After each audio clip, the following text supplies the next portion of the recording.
Gauss का नियम पढ़ेंगे और उसके बाद वीडियो में गॉस के नियम की उत्पत्ति पढ़ेंगे। तो गॉस का नियम क्या, मैं समय बिना वेस्ट किए आता हूँ।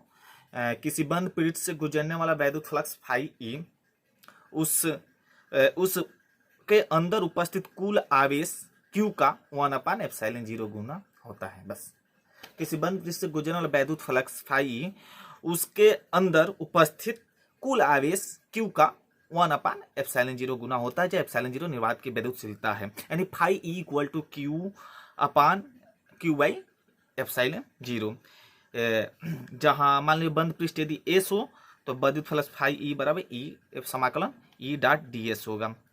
तो ये था हमारा वैद्युत फ्लक्स कूलाम का नियम, गॉस का नियम। किसी बंद पृष्ठ से गुजरने वाला वैद्युत फ्लक्स उस पृष्ठ के कुल आवेश Q का 1/ε0 गुना होता है।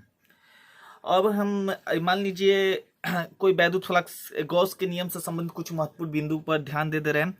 इसमें माध्यम की उपस्थिति में गॉस का नियम फाई ई बराबर सिग्मा Q बटा ई होता है, जहां ई माध्यम की विद्युतशीलता है, ε0 निर्वात की वैद्युतशीलता, लेकिन ई माध्यम की विद्युतशीलता होती है।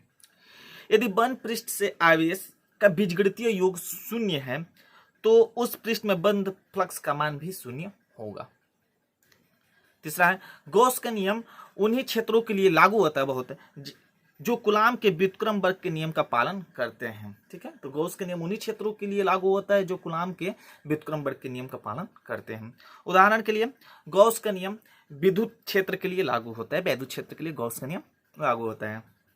दूसरा, गॉस का नियम गुरुत्वीय क्षेत्र के लिए लागू होता है। तीसरा, चुंबकीय क्षेत्र में व्युत्क्रम वर्ग के नियम का पालन करता है किंतु एकल चुंबकीय अस्तित्व नहीं हो सकता। अतः किसी बंद पृष्ठ से परिबद्ध चुंबकीय फ्लक्स आवेश का कुल मान सदैव शून्य होता है, अतः गॉस का नियम का उपयोग नहीं किया जा सकता है। चौथा क्या है, तो विद्युत फ्लक्स का मान यानी वैद्युत फ्लक्स का मान परिबद्ध आवेश पर निर्भर करता है और यह बंद पृष्ठ के आकार, आकृति और उसके अंदर आवेशों के वितरण पर निर्भर नहीं करता, यानी उसमें कितना आवेश जा रहे हैं, कितना बढ़ रहा है, उस सब पर नॉट डिपेंडेंट इट। गॉस का नियम कह रहा है कि वैद्युत फ्लक्स फाई इक्वल टू समाकलन E.ds जो कि संपूर्ण विद्युत आवेश है इक्वल टू होता है सिग्मा Q बाई ई ε0 जो मैं आगे पढ़ाया था Q/ε, जहाँ E का मान बंद पृष्ठ के अंदर तथा बाहर स्थित सभी आवेशों के कारण होता है, जबकि वैद्युत फ्लक्स का मान केवल पृष्ठ से परिबद्ध आवेश के कारण ही होता है। यदि किसी सममित वस्तु के केंद्र पर Q स्थित हो यानी आवेश स्थित हो तो उसके प्रत्येक फ्लक्स संबद्ध फ्लक्स का मान फाई ई बटा एन होगा या Q बाई ε0 n ही होता है।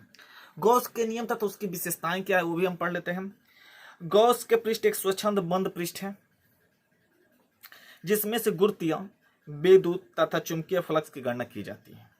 गोले, बेलन तथा घन के पृष्ठ इसके उदाहरण है। ठीक है, जैसे गॉस के नियम का कुछ विशेषताएं हैं। चकती का पृष्ठ, चकती देखे ही हैं, जैसे वो आटा पीसने वाला भी चकती भी होता है, उसी तरह बेलनकार, गोलाकार।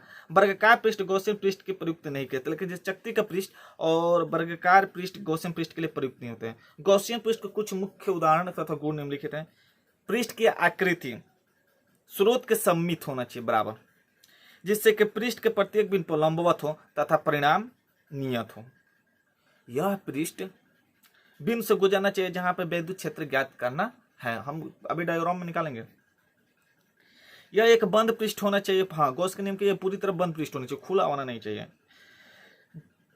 उन बिंदुओं के बीच जो पृष्ठ के भीतर है, पृष्ठ पर पृष्ठ के बाहर है, उनके बीच स्पष्ट अंतर किया जा सके।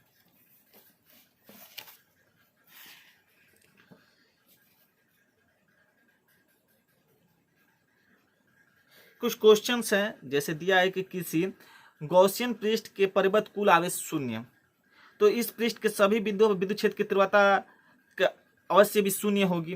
क्या यह विलोम भी सत्य है? तो गॉस का प्रमेय क्या होता है आपको मालूम है, फाई बराबर Q/ε0। परंतु इसका तात्पर्य यह नहीं कि पृष्ठ के प्रत्येक बिंदु पर विद्युत क्षेत्र के ई आवश्यक रूप से शून्य ही हो। ठीक है, कह रहा है परंतु इसका विलोम सत्य यह कि इसका गॉसियन पृष्ठ के प्रत्येक बिंदु पर ई शून्य है तो इससे गुजरने वाला वैद्युत फ्लक्स समाकलन E.da भी शून्य ही होगा।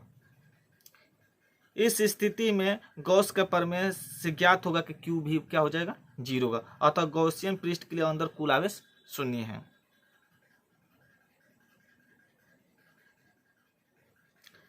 कह रहा है क्वेश्चन और है, परमाणु के आकार एंगस्ट्रॉम के क्रम का होता है, अतः प्रोटॉन और इलेक्ट्रॉन के बीच विद्युत बल अत्यधिक होनी चाहिए, तब चालक के भीतर विद्युत बल 0 होता है, क्यों?